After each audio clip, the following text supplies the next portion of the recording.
me, and I believe it's going to bless you. And I'm in 2 Kings chapter 4. And forgive me if I sound hoarse or if I cough throughout today. I don't mean any harm. So I beg your pardon in advance. For the benefit of brevity, I just want to deal with a few verses, and I want to move quickly. 2 Kings chapter 4. If you got it, say, I got it.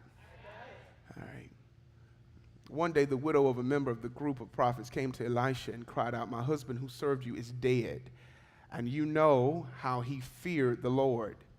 But now a creditor has come threatening to take my sons as slaves. What can I do to help you? Elisha asked. Tell me, what do you have in the house? Nothing at all, except a flask of olive oil, she replied. And Elisha said, borrow as many, what type of jars? Empty jars, as you can from your friends and neighbors. Then go into your house with your sons and do what? Come on, y'all. I need now. It's on the screen. Y'all ought to be. Come on. Let me go back through because y'all messing up my reading. I mean, that was good preaching reading. You know, I mean, I was reading real good. Now I'm gonna go back through this and y'all act like y'all reading with me, okay? Touch your neighbor and say, wake up. Hit them again and say, this ain't the Hampton Inn. All right. Then go into your house with your sons and what? That means I'm about to do something in your life that everybody is not going to be able to see how, but they're going to be able to see what. Did y'all hear that? Pastor A.D. came and he preached about for your eyes only. But hear this. What God is saying in this text is, I'm about to do something that's not just for your eyes. I'm about to do something that nobody's going to be able to know how, but they're going to be able to see what I did. How many of you say, I need God to perform in my life like that? I don't need everybody to see how he going to do it. I just need them to see what he did in my life. They're going to look at me and not even wonder how I got the credit score to get the car that I drive. But it ain't about how. It's just about the what. Look at somebody and say, it's about the what. It's about the what. Say, go in your house and shut the door behind you. Catch this. He gives instructions. I don't want y'all to shout too much. Y'all getting happy about this, but there's some instructions that come with it. Don't shout over the prophecy until you respect the process. If you're ready, say ready. It says, pour olive oil from your flask into the jars, setting each one aside when it is filled. So she did as she was told. She's obedient. She did as she was told. As crazy as it sounded, she did what she was told. And catch this. Her sons kept bringing jars to her, and she filled one after another. Verse 6. Soon every container was full to the brim. Bring me another jar, she said to one of her sons. Can I lynchologize it? It ain't no more. That's what he told her. Bring me some more, we ain't got no more. And then the olive oil stopped flowing. Catch this. The olive oil stopped flowing when she ran out of jars to hold it.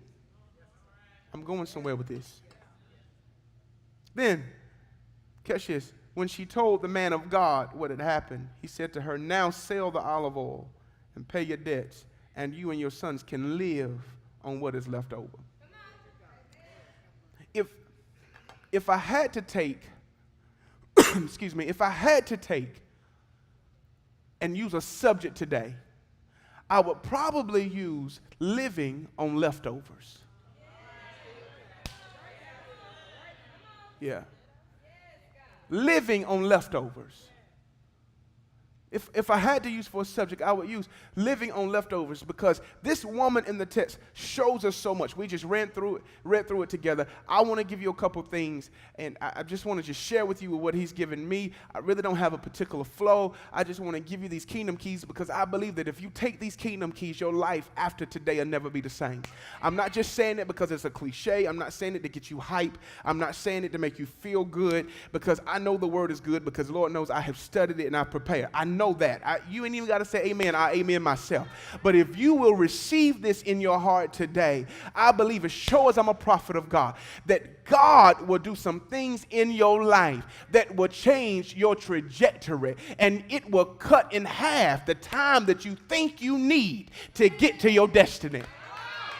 Oh, I feel God. I said I feel God. That if you believe it's going to take you 10 years, if you receive this today, I believe that God will cut it in half and let you reach destiny in 5. If you believe in God to do something in 30 days, I believe that if you take this word, I feel God right now in your heart, that God will cut it in half and do it in 15, because there is so much meat in this word that will change your life if you let it. Here's a woman who was caught between a rock and a hard place because her husband is dead and the man had responsibility. Now hear this. She has some debt and she has some sons. And she's concerned about how she's going to pay this debt because she didn't know how she was going to do it because her husband was dead. Now catch this. She had Verizon calling her. She had Sallie Mae calling her. She had the U.S. Department of Education calling her. She had the IRS calling. Y'all quiet. Okay, if y'all don't know any of this, lift your hands. You should be the loudest shouter right now. You hear what I'm saying? Hey, man, you should be the loudest one. If you ain't never heard of Sallie Mae, you need to jump up and shout. I'm going to give you 10 seconds to go on and get a final wall right now. All right. And she had all this debt that was coming for her. She didn't know how she was going to handle it. How many of you have some stuff in your life that you don't know how you're going to handle it? Right? Oh, I know you saved, but it's all right to be honest, because we all got some stuff, right, that we don't know how we going to handle. It's not just debt. It could be emotional stress.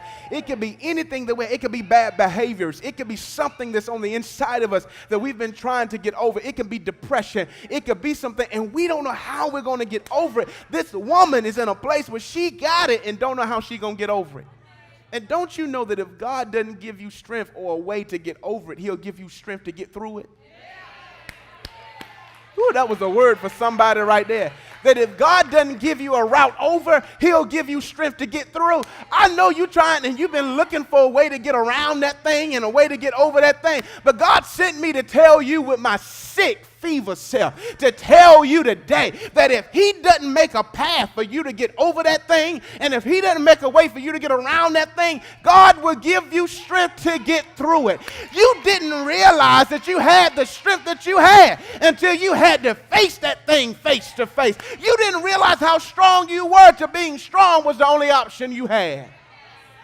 Here she is caught between a rock and a hard place. I feel like preaching today that she gets in this situation and she doesn't know how she's going to handle it. And when she doesn't know how she's going to handle it, she begins to fret because she's got more bills than she has money. And at this moment, she could care less about the money and the bills. She was worried about her sons. And some of us are even worried about people in our life. We worried about people that's attached to us, and we don't know how we're going to handle this thing. And we've got kids, so we've got loved ones that we worry about. And so she's caught with a lot on her mind. She's got bill issues, she got money issues, she got house issues, and she got people issues. Those are a lot of issues. And she goes to the prophet. And she goes, and she says, you remember my husband? He was faithful. He paid his tithe. He gave his offerings. He was at 5 a.m. prayer. He served on the Ursha. He did all this. He was a trustee. God help us all. He did all these things. He served faithfully, and now he's dead. And I got bills, and they're trying to come and take my sons as slaves. What can you do to help me? Catch this. She goes to him and she says, what should I do? Because I don't know what to do. And listen to his reply. He says, well, what do you have? Notice this now.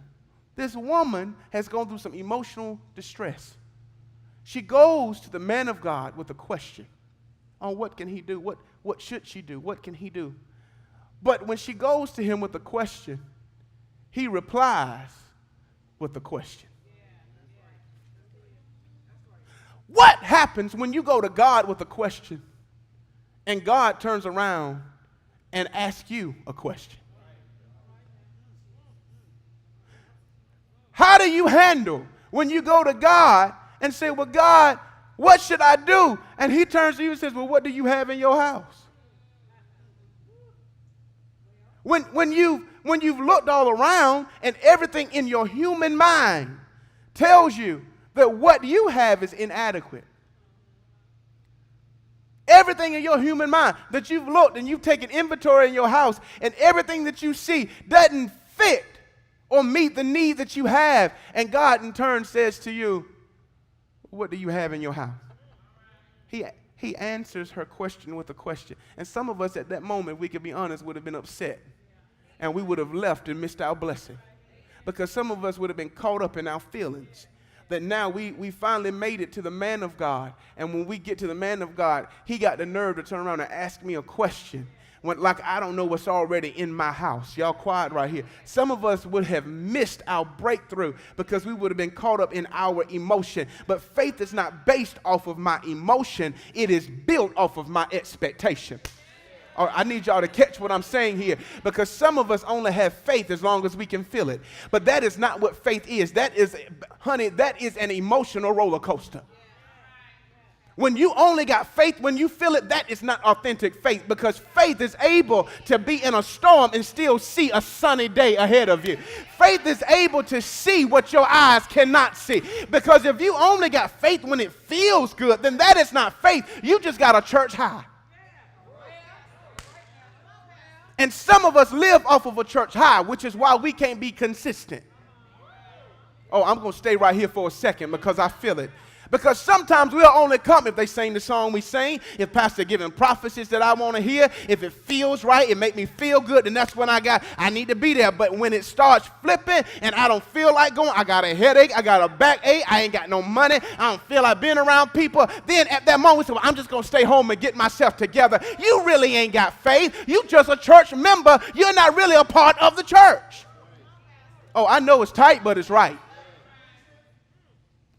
When you have authentic faith, you get up and get dressed even when you don't feel like it.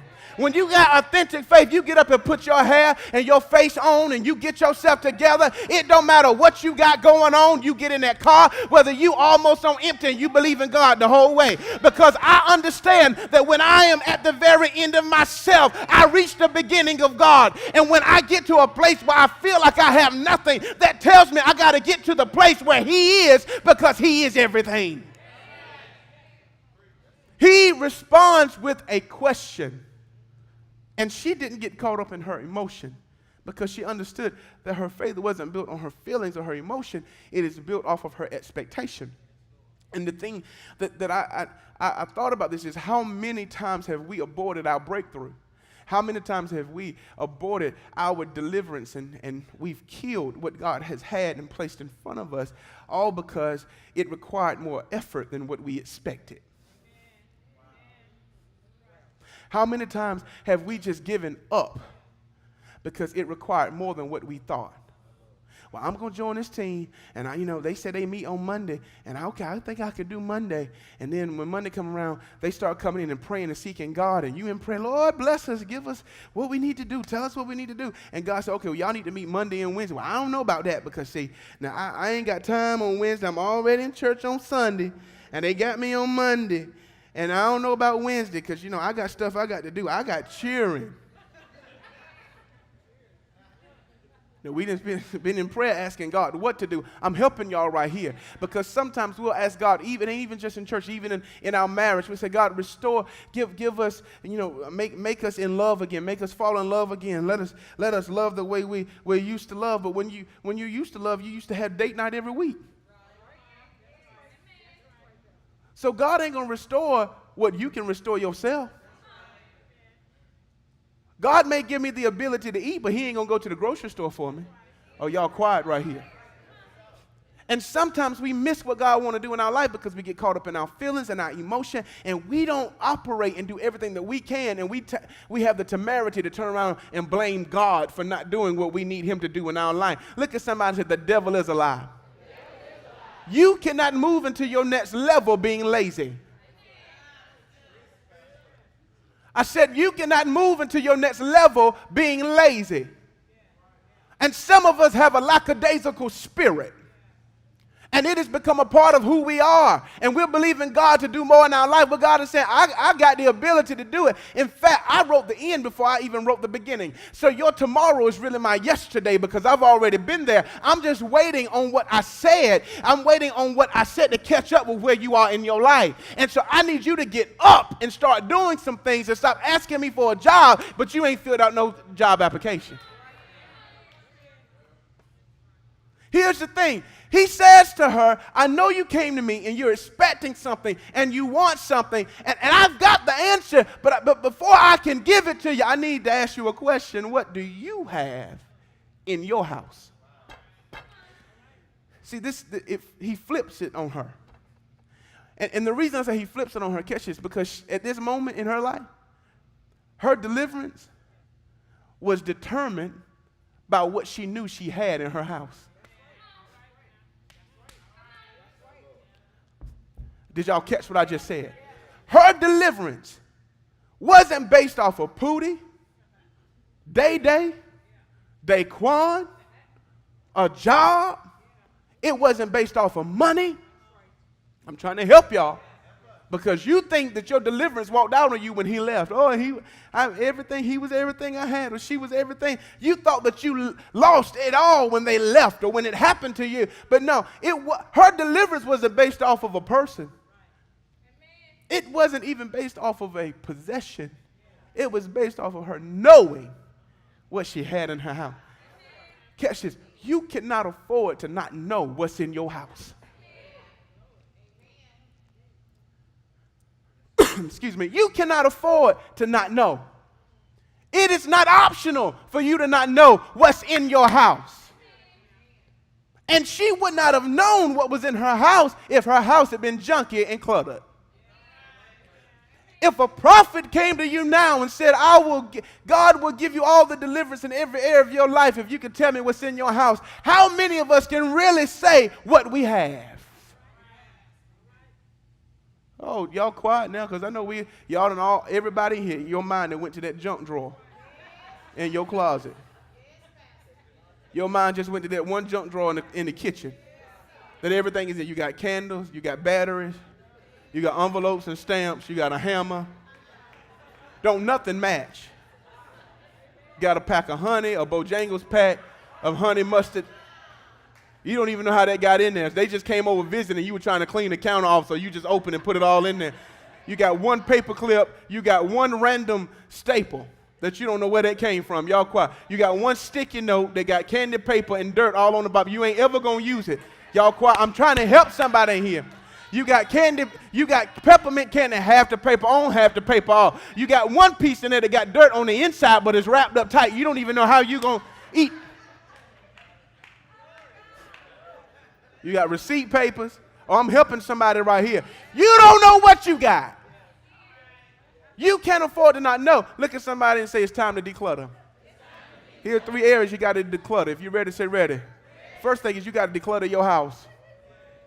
Your inability to manage limits God's ability to manifest. Your inability to manage limits God's ability to manifest. God is not limited because he's God. We limit him based off of our behavior and our inabilities. Ready for the second one? Say ready. You got to declutter your life.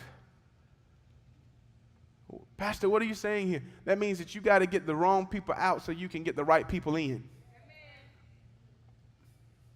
Sometimes we get so caught up in having the wrong people in the right places that they contaminate the places where they are. So God will not send the right people because he don't want to pollute them. Sometimes we hang around the wrong people because we're familiar. It's not effective, but it's familiar. And sometimes we hang around people that will pacify us and not challenge us.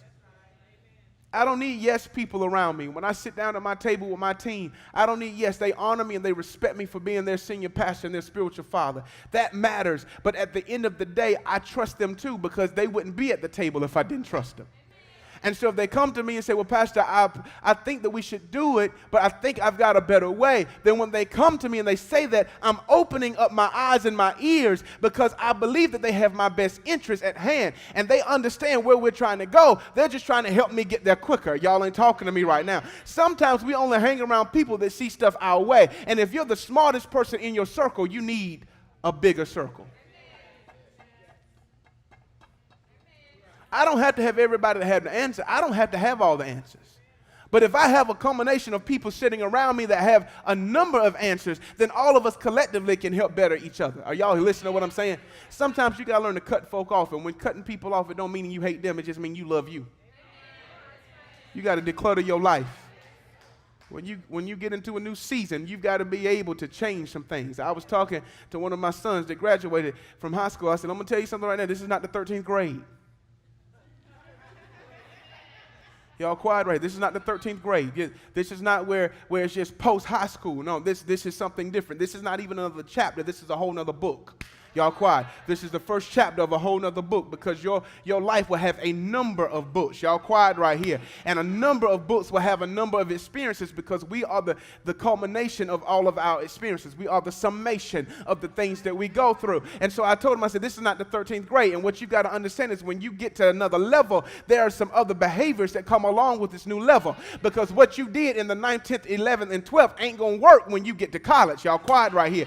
That goes for all of us. When you get to another level in your life, you can't do the same mess that you used to do on the last level, because higher levels come higher devils. It don't mean it's going to get easy, it's going to get harder, but you got to be able to fight in a different way. Everybody, I'm ready for my next season. I'm ready for God to open up the windows of heaven and pour out so many blessings that I ain't got room to receive. I'm ready for God to enlarge my territory. But don't you know that with enlargement comes evaluation?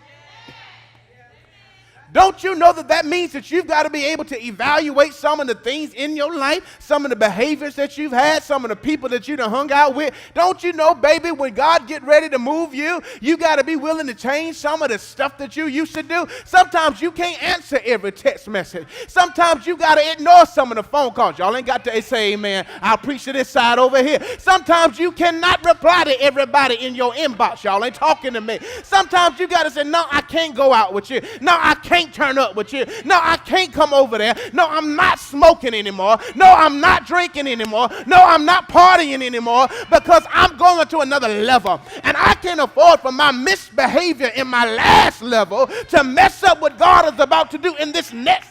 God, I wish I had 5 people in here that could say, Pastor, you preaching to me today, because I'm ready to get everything that God has for me. Here's the thing.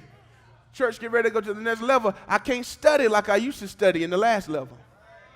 Are y'all hear what I'm saying? That means that my studying has to become more intense. God, get ready to move us to the next level. I can't pray like I've been praying. I may have laid here for 15, but now I got to lay for a half an hour. Because when God gives me instructions, I got to be able to hear it. Because the people are coming for a word. Y'all ain't talking to me in here. When you get ready to go into a next season and you get ready to mature, you've got to be willing to do something different. Here's the thing. You've got to declutter your life. You got to declutter your house. And the last thing is this. You got to declutter your mind. Oftentimes, we don't fix the stuff that we can fix because we're focused on the stuff that we can't fix. We spend more time worrying about what we can't change instead of putting energy into what we can.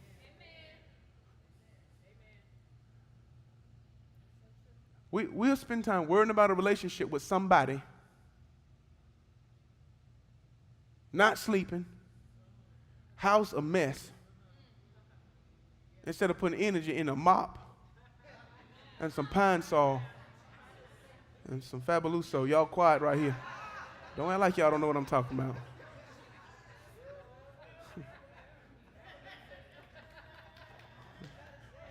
Y'all missing it if you don't. And we say, Lord, I wish this house will get clean. God ain't going to do it. He's not going to do that. Sometimes we worry about the wrong stuff. Right? We worry about the wrong stuff. And you got to get to a place in your life where you're sick and tired of being sick and tired. I'm going to work on what I can and what I can't. God, it's all on you. I'm going to do everything that I can, because I realize that when I do everything I can, you'll do everything that I cannot. So I'm not going to spend my night tossing and turning, worrying about a bill that you know I already got. I'm gonna do what I know. I'm not gonna play the Powerball. I'm not gonna play the pick three. I'm not gonna get a scratch off. I'm gonna take my tithe and I'm gonna sow it because your word is your word, and heaven and earth will pass away before your word returns void. And I'm gonna put it in a place where I know that I'm gonna get a return because you said, "Test me in this, and I will open up the windows of heaven and pour you out so many blessings that you won't have room to receive." I'm gonna do what you said do in your word, and I'm going to trust you to do what you said you're going to do in your word too. Here's the thing. Sometimes we spend more time worrying about stuff that we need to let go. And I thought that the greatest strength was holding on to something, but I've learned in my maturity that strength is really not about holding on. It's really about letting go of. Can I help somebody? You got to declutter your life, declutter your house, and you got to declutter your mind. Because if your house is cluttered, if your mind is cluttered, if your life is cluttered, you will end up overlooking what God has already given you. And you will start worrying about what you want and not praising God for the little bit that you have. Ooh, I'm helping somebody. Because see, your little bit might be a lot to somebody. Because you may look at it and say, this jar is about empty. But then somebody else is looking and say, well, they got more than what I got. See, when your life is cluttered, you find yourself walking in the spirit of unappreciation. Because you don't know what you have to even be thankful for. You just focusing on trying to get more than what you already have. God, help me right here. And so the thing about it is, don't let what you don't have cause you to disregard what you do have. I just want to give you a few things. Catch this. She goes, she asks a question. He asks a question, what do you have in your house? And she says, nothing except. That means that she had done an evaluation of what she had around her. She said, I don't have anything but. I don't have a whole lot, but what I do have, I've got a little flask with a little bit of oil in my house. It's the only thing that I had. She not only was willing to get to God, but she was willing to go back and do what she needed to do. Here's the thing. Why do we come into the house of God and we expect God to give us a word? He gives us a word with instructions to go back home and do some stuff. And we go back home and sit and wait until the next Sunday. And we expect God to do for us by the next Sunday what he told us to do during the week prior. Oh, I know this is not a sermon for the folk that came just to feel good today. This is a sermon for the people that's really ready to work in your life. I know it's tough, but this sermon here is for the people that came with a made-up mind and saying, I'm willing to do whatever it takes for me to get more from God. I'm willing to do whatever it takes for me to get more of him. This is not for the saints that just like to come and receive a good feel good and go home and live off of it all week. This is for the saints that came in to get orders on what they need to do for the rest of this week. Are y'all listening to what I mean, it ain't got to be all of y'all, but do I have some of y'all that can say, Pastor, that's me, because I don't mind working. I don't mind doing my part, because I know that if God will hold up his end, at least I can hold up mine. Here's the thing. She wasn't going to worry about it. She was just going to do everything that she could. Catch this. Don't fret when you begin to run out. She said, all I got is a little bit of oil. I mean, it's about gone. I don't have a whole lot. I'm about to run out. But she was cool about this thing. She didn't even in the text. And we can put our own emotion in the text when we read it. But did she even sound worried to y'all? No. I would have been worried because I ain't got nothing but I can't even fry a chicken wing. I mean, this ain't even enough to grease a pan to do a grilled cheese. Y'all quiet. See, I know y'all say he always equates something to food. Everybody love to eat. You ain't got to act like that. Shoot, don't judge me. Everybody can equate to food.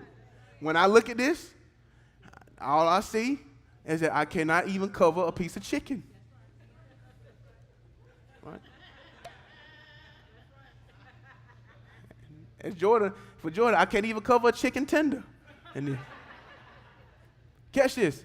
She wasn't even worried. And I'm trying to help the people that have just a little bit today.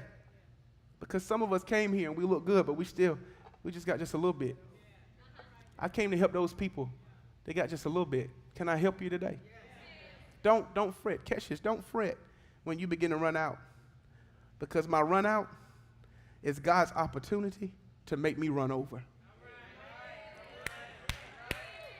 Woo, that was good to me. I said that my run out is God's opportunity to make me run over. When I get to the little bit, that's more than enough for God to perform. If you don't believe me, come here, young lad that had a few fish and a few pieces of bread. That was his lunch. Scripture says that Jesus took the little bit that he had in his hand, held it up to heaven, prayed, brought it back down, and it was enough to feed everybody, plus baskets of leftovers. I'm talking about living on leftovers. Don't you know that every time you see something in the scripture, don't you understand, catch this now, that every time you see something in the scripture where God performs and there's a leftover, when he gives a leftover, it always comes from a little, but it's more than enough for them to live off of. Okay, let me say that again because y'all missed that. Whenever there's something in the scripture where there's something really, really small where it's not enough, Jesus takes it, he blesses it, be it the 5,000 plus women and children, or be it the 4,000 that he fed later, or be it here with the jar where there was a little bit of oil. All we see is that whenever there's a little, God is able to take that little and able to bless it and leave us leftovers to live off of. So don't fret about the little that you have, because your little in the spirit is an indication that you're about to have enough to live off of. Okay, y'all missed that. Maybe y'all were writing and y'all didn't catch it. But I'm going to give you another chance to catch what I just said. Because sometimes we start worrying about the little bit that we have. But God is not concerned about the little that we have, because the earth is the Lord's and the fullness thereof. So even the little bit that we have is still more than enough for God to take it and multiply and bless us good enough and better enough and big enough for us to live off of. Can I speak to your bank account right now and decree in the name of Jesus that the little bit that you have is just an indication of the lot that God is about to send your way? Can I speak to somebody in here today and decree that the little bit that you have, God is about to multiply and make you be able to live off of leftovers?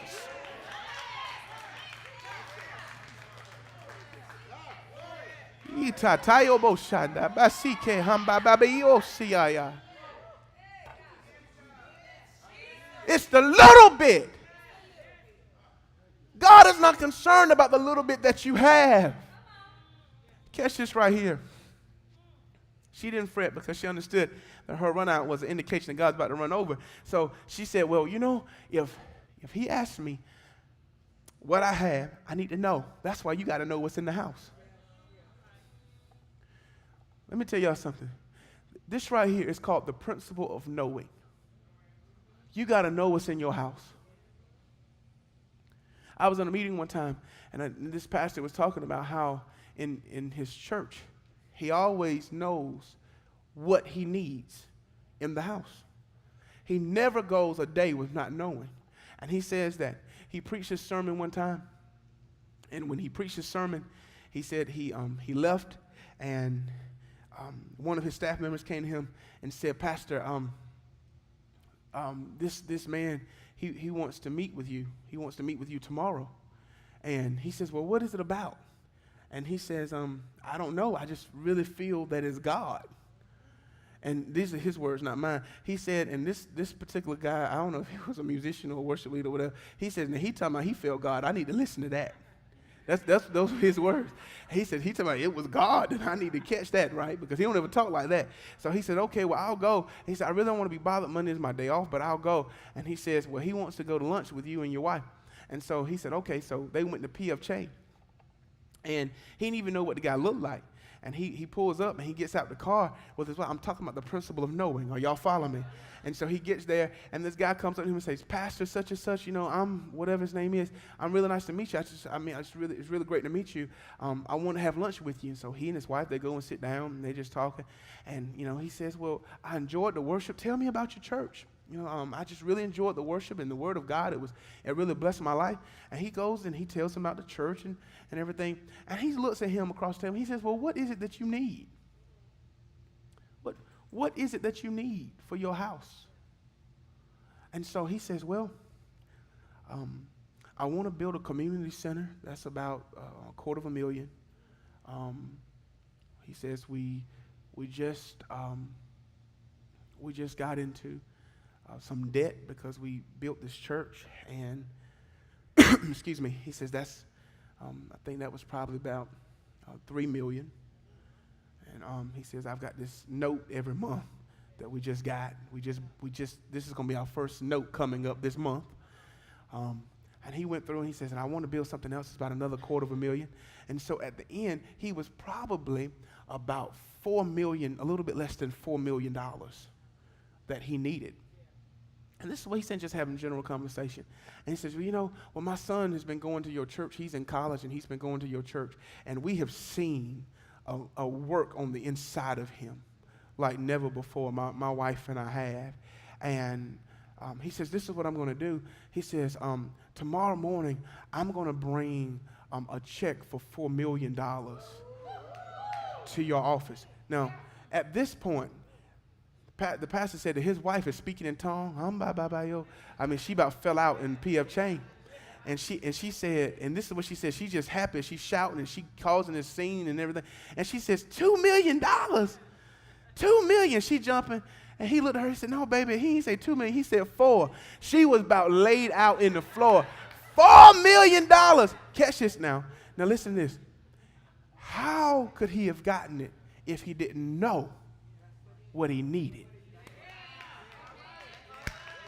See, you've got to know what you need, because whenever someone comes to you and want to bless you, you got to be able to say, yeah, well, I owe this much on my car. I owe this much in student loans. This is what I've got. It's going to take for me to pay off my house. And I've got these bills. Y'all quiet right here. Because, see, some of us avoid facing what we have and what we need because we don't want to deal with it. But don't you know that God can't deal with it until you deal with it? Oh, I'm helping somebody. And so the thing that I appreciate about this woman in the text is that she didn't mind working. She wanted a miracle, but she didn't mind working for it. And so what does she do? She goes to the house and she obeys the instructions. He says, go. He says, get what you got. He says, and gather some jars. Now, faith is not just your belief, it's your behavior. It's how you act. If you say you got faith, then you got to show it. If you say that you got faith, that we need to be able to see the evidence of your faith. Are y'all following what I'm saying?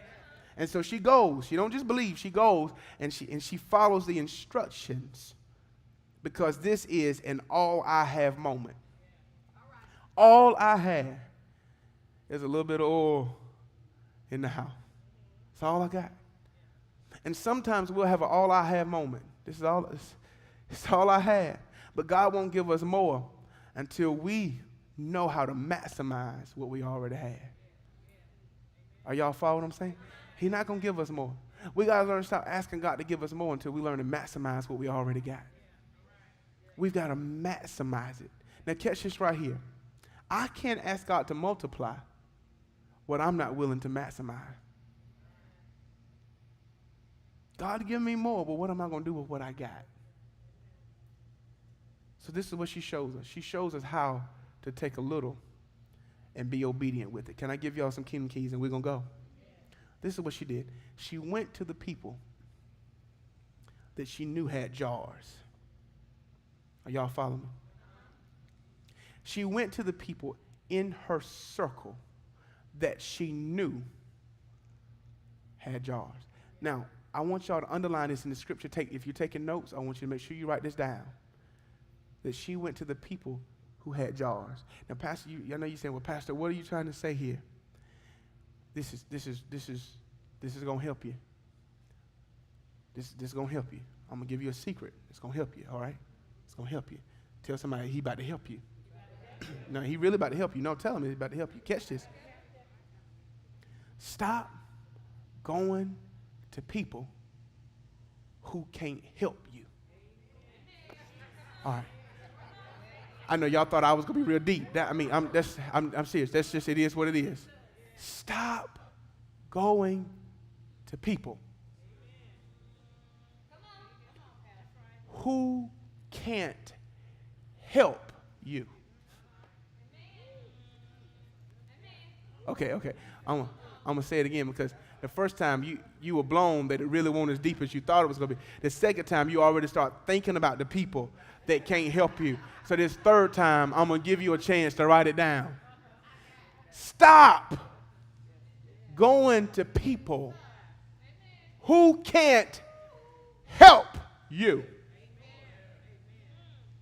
Some people don't even have the ability to help you, but we'll keep going back to them just because they're in our circle. But baby, you shouldn't have folk in your circle that can't help you. Okay, I know I'm about to mess up some friendship circles right here, but I'm just trying to help you get to your next level. Because if you keep taking people that can't help you with you, all you're gonna lose all your energy trying to hold on to folk that can do nothing for you. I ain't saying they got to be able to do everything for you, but you ought to have at least some people connected to you that can do something for you. She goes to the people that she knows got something to give her. She was in a drought in her life. She couldn't spend time going to neighbors and friends and say, hey, you got any? No, she had to go say, hey, look, let me get that jar you got. You know what I'm saying? You got any extra jar? Ain't nobody got time to have conversation. Hey, you know that jar you got on the counter? I was over here the other day. Did you ain't got nothing in it? I need to get that. Let me have that. I'm gonna borrow it. I'm gonna give it back to you. But I just need to get that. Catch this. She went to people who had something to offer. And sometimes we hang around with people who have nothing else to offer us other than a pat on our back. But they can't give us anything substantive to hold on. Are y'all follow what I'm saying? Y'all better stop relying on them likes on Instagram and Facebook. Oh, I'm helping some. This ain't for you, it's for the person beside you. You better stop relying on them likes. They don't really like you anyway. You better stop just because you got 5 shares, you think you're doing something good. Because you got 213 views on a video that ain't nobody even, they just was scrolling and was talking and it stopped at your video and it counts as a view, but they weren't even looking at it. They were scrolling, looking and talking to somebody and kept right on going. And you excited because Instagram got the nerve to send you, oh, you have 5 people that have viewed your video so far. Let me tell you, you better stop getting caught up on stuff that it really doesn't have any meaning and get you some people in your circle that's going to have some empty jars to give you when you need it. Lord, look at this. She knew who she could go to. But here's the thing. God switches the value at this moment in the scripture. He flips it. Because at the beginning, she says, I got a little flask, but it's only a little bit of what? Right. The emphasis was on the oil. But look at how God flips this. At the beginning, the emphasis was on the oil. But in the last part, before the miracle, it wasn't on the oil. It was on the jar. Are y'all following what I'm saying? He flips this thing. God, I feel it right here. Are y'all following what I'm saying? The emphasis at the beginning was on the oil, but in the latter part, before the miracle, the emphasis wasn't on the oil, it was on the jar. Well, why is this? Because I had so many questions when I started looking at this, because she knew who she could go to, but the thing about it was, it wasn't just about her knowing who she could go to. What's the point of these empty jars? Because God is the same God that can be able to take a bathtub and say, hey, go take this and pour this in the bathtub, and the more you keep pouring, I'm going to fill up that bathtub. He could have done that. He could have said, fill up everything that you have. Go to the bathtub. Go to the sink. Y'all know what I'm talking about? Y'all know how we do when we get ready to have a storm. You can go start filling up sinks and bathtub filled with water because you know you might have to flush a commode if them lights go out. Y'all quiet right here. And so you start filling up buckets and start doing all of this. He could have said, go and get every pot that you have in the house and every pan and start pouring. And then I'm going to keep multiplying the oil. But no, he didn't say that. He said, go to your neighbors and your friends and get as many empty jars that you can find and pour what you have in them. Catch this now. I could not understand why did he want her to have empty jars. Because at the beginning, I'm like, all we need is some oil, God. I'm going to show y'all something. You know, this is what he said to me in the text. Y'all want to know what he said? He said, I told her to go and get empty jars because it's really not about the oil. See, the oil, that's just the content. I can handle that. He says, I told her to go and get empty jars because I didn't need her focused on content. I needed her to enlarge her capacity. Okay, I'm trying to help y'all right here.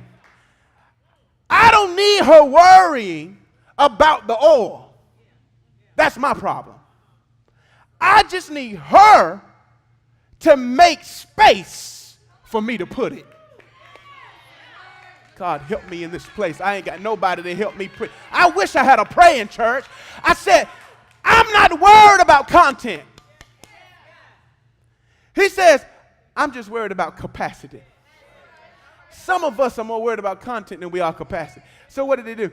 She found some faithful people in a circle. She found some praying folk. So what she did, she went over to the people that was close to her, somebody like Michael Cooper. I said, hey, you got a jar? Let me get that jar. If you let me have that jar. I know it's yours, and I'm gonna give it back to you, but I just need it. And he said, but you know what? I gotta have more people in my circle. Let me see if Camila got a jar that I can have. I just need. Can I get that jar? I know you had some in it, but I'm just going to borrow it, but I'm just going to give it back to you because I don't know how he going to do this. And he just told me to get some jars. And I had to go, who else got a jar that's close to me in here? Come on, get your jar. Sister Pat, can I borrow that? I know you had some chicken grease in it. I know you had it. Who else got it? Sister Applewhite, let me borrow that. You don't mind. Sister Kim, can I borrow this real quick? See, she had to know who to go to. And they began to bring jars to her, and she kept pouring. Thank you. I'm going to borrow that. Can I hold on to this? Because I don't know what God is about to do, but he told me that if I get the jars, then he'll give me the oil. Oh, I just wish I had somebody in here. I know I started with a little bit, but God is able to take that little bit and fill everything if I just go get the jars. And the thing that I appreciate about this is this. Everybody that bought a jar, there's one commonality. Want nothing in it. What does that tell you?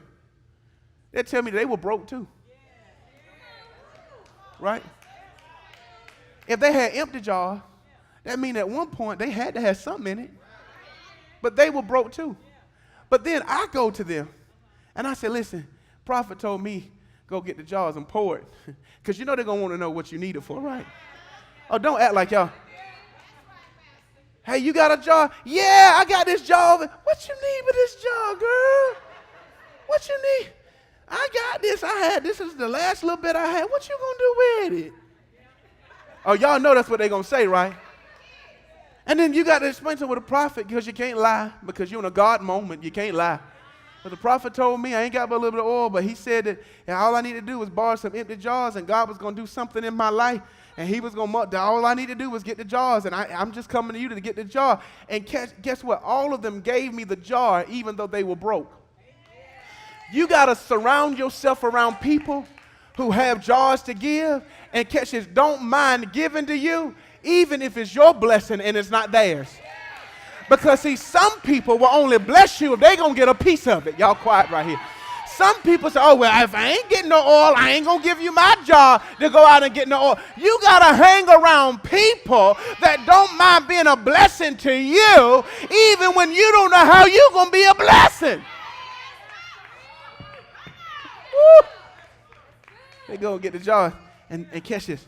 He says, what I need is I need you to get all these jars that you have. I need you to take the lid off. All right? And I need you to just start pouring. He says, all I need for you to do is to continue to pour into the jars that you have. And the more jars that you have, the more you're able to pour. Catch this. Can I make it plain? He says, the more capacity that you have, the more content I can send you. Oh, help me in this place. I said, the more capacity that you create, the more content that I can pour. Let me give you 3 things, and we're going home. Number 1, if you're ready, say ready. The people had empty jars. That means that they were broken. I'm not saying that you got to cut people in your circle that's broken. You just got to be able to cut people that want to see you blessed, but they don't want to see you more blessed than them.